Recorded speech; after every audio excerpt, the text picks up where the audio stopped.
two, three, four, five, six, seven, 8, 9, 10.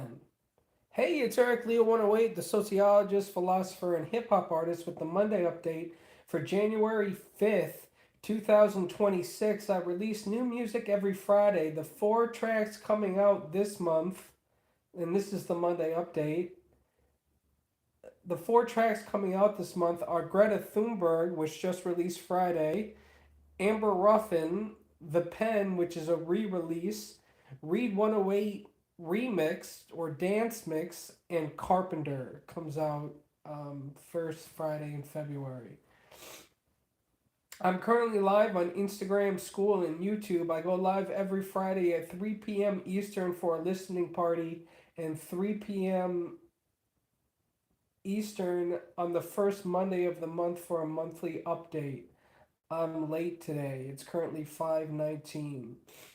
Go watch the Friday listening party if you want a bar for bar breakdown of my tracks.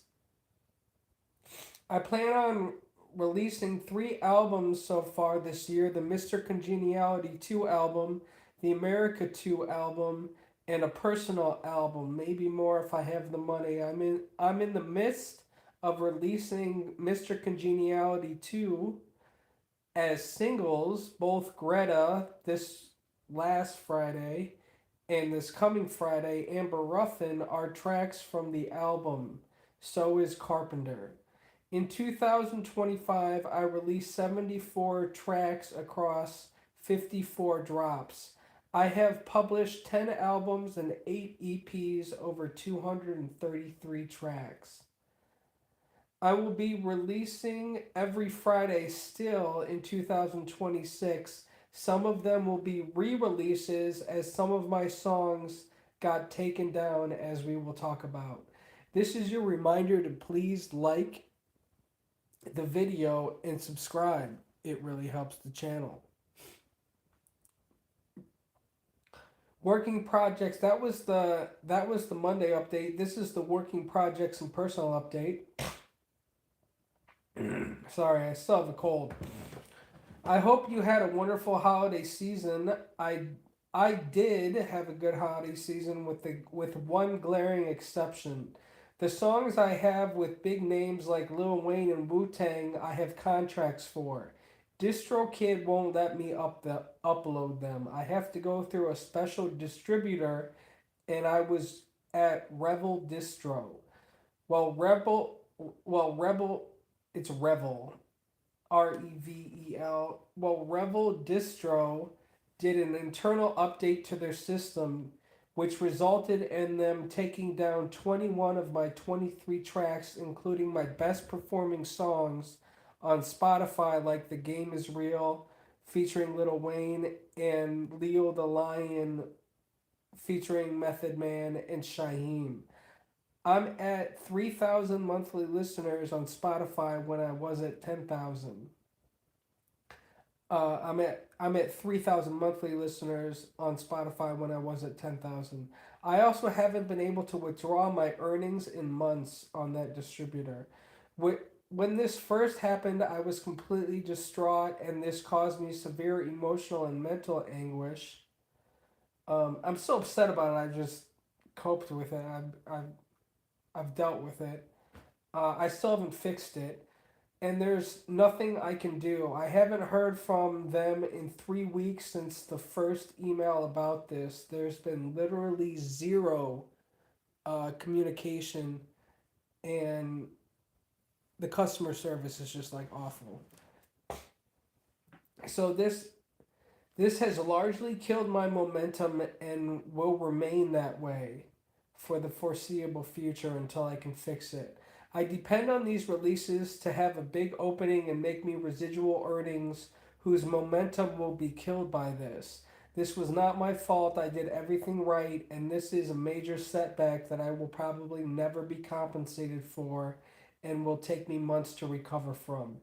It wouldn't be so bad if money wasn't so tight, but it is. I can't afford just to market these tracks back to where they were, even though I know they're great assets. This just goes to show that hard work doesn't pay off and the system doesn't work even if you do everything right. I say it all the time, music is just like any product. You need marketing dollars to reach your audience and build a career. It's all about money. Although there are exceptions, you won't make it without money.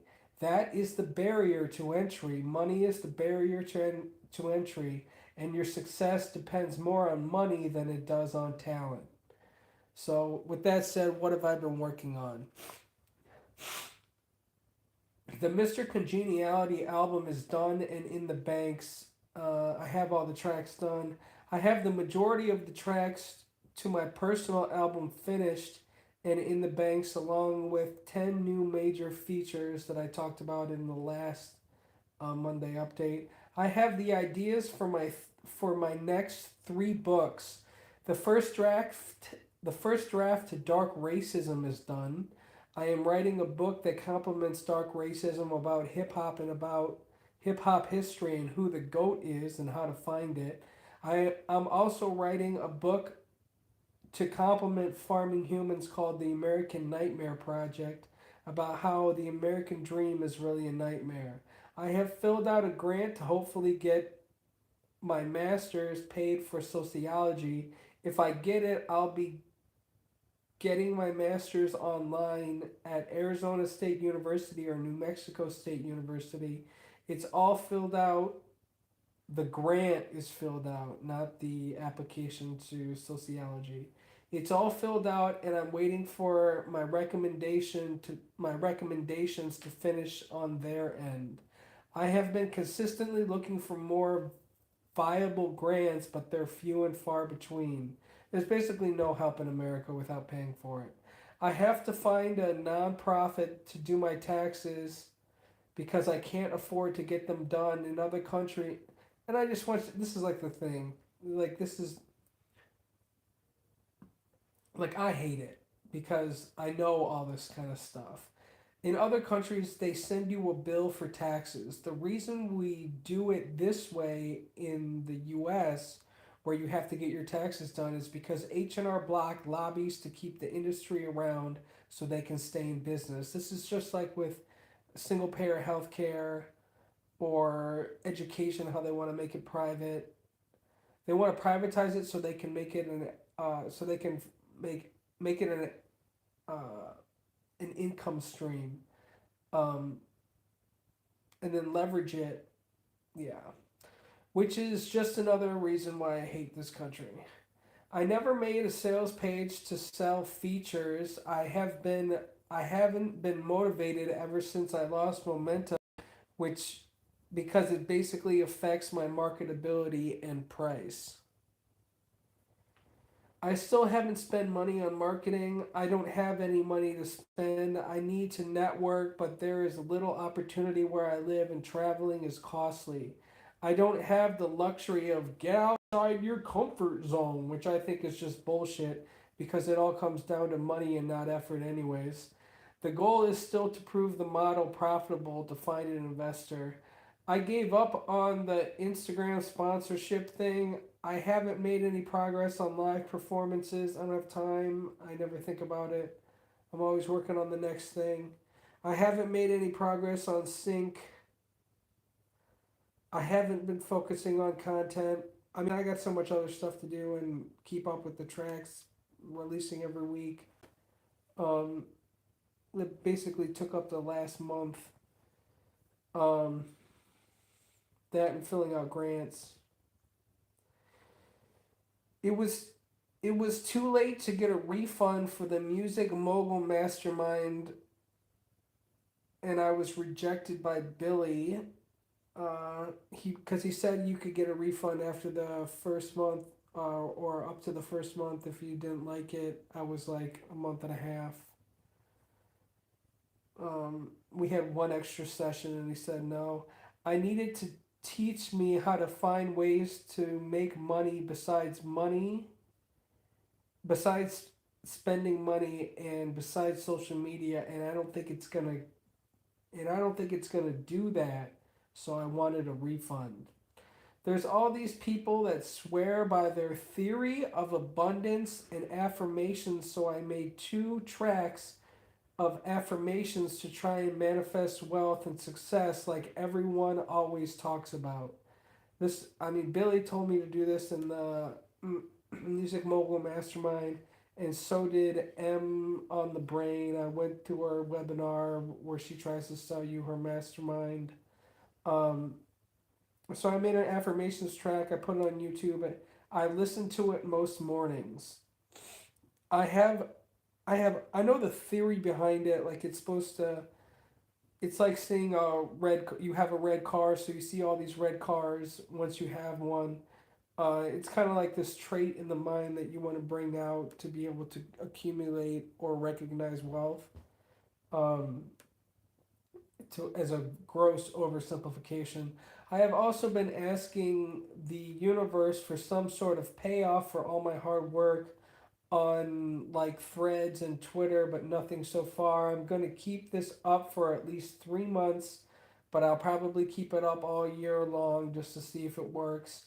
I know the theory behind why it works, but my sociologist brain thinks it's more survivorship bias. Like you're looking at people that survived. You're not looking at the people that didn't make it. Like only 1 out of 10 make it, and then the one is propped up like the system works. So, out of all the people that do these affirmations, we don't hear about the people that did the affirmations and it doesn't work. They act like it works every time. I think M on the Brain's masterclass works, for example, because if you can afford her $3,000 mentorship program, you probably have the means to make your life better by investing in your future, which really comes down to money. Again, it's all about money. But if you didn't have the means, the program wouldn't work. I'd like to see them take people in poverty and get them out of poverty with this, because otherwise, it's the money. There's little, there is a, I mean, I say this as a sociologist because I know the statistics. Wealth is the best predictor of success over occupation and education, over any metric. So there is a little good news. Victoria Hammett, who I have a song about on the Mister Congeniality album, tagged me in a post and said she loved her song. We connected a little, exchanged a couple messages back and forth on Instagram. I got her email and asked her if she wanted to make content with her song, and she said yes. So I sent her a license so she could, if she wants, and profit from it. I'm hoping she does. That would be awesome. Okay, I think that's all that happened over this last month. Until next Friday. Until the next first Monday of the month. You guys take care, alright? That was it. I could really use your support. Go to fience.com/memberships and consider supporting. That's FIENSE.com/memberships. Thank you for being here. Thank you for being a part of my family. You're awesome. I love you very much. And until next time, you take care, all right? Bye.